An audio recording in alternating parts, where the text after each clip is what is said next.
open, because one of the things that's absolutely wonderful about young children and having them around, and the way in some sense they pay you for the painstaking care that you need to exercise when you're caring for them, is that they enable you to see the world through fresh eyes and to see things in their untrammeled by cynicism glory. And it's hard to open yourself up to that, especially if you're an adult who's built layers of shells around yourself for any number of reasons. But children offer you that opportunity. And so one of the reasons that you should become as a little child is so that you can see miracles when they unfold in front of you, instead of being blinded by your own defensive cynicism. And children can definitely help with that. But also, children play. And we sort of stop playing as we grow older, and we think we mature out of it, but that's not right. What happens is that we can no longer do it. And a lot of that, I think, is associated with the shock of puberty, because you have to integrate sexuality into play. And that's really hard. It's really challenging for people, partly because you're more likely to be rejected on the sexual front, for example, and that's very hard on people. And then also it's a more dangerous game, that's for sure. And so it's a big challenge. And a lot of people stop playing when they're teenagers.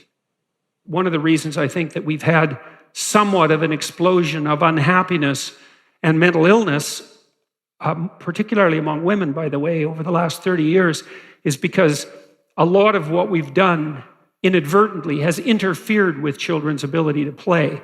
And so, for example, it's very hard for boys to play in school because almost everything they're required to do is antithetical to the rough and tumble ethos of masculine play. That's really hard on young boys. And with young girls, I was talking, I believe it was to Jonathan Haidt recently, a famous psychologist in the United States, and he said that girls have almost stopped doing patty cake and skipping and that sort of thing. And these are deeply embodied forms of play that might be something like the female equivalent of rough and tumble play among males. And that rough and tumble play is a form of embodied dance, because if you're wrestling, and fathers really like to do this with their kids, and kids really like it, and they really need it. It teaches you the extent of your body, it teaches you how to twist your body and to push it to its limits and to expose yourself to fear. Maybe your father throws you up in the air and catches you. Because imagine someone doing that to you as an adult.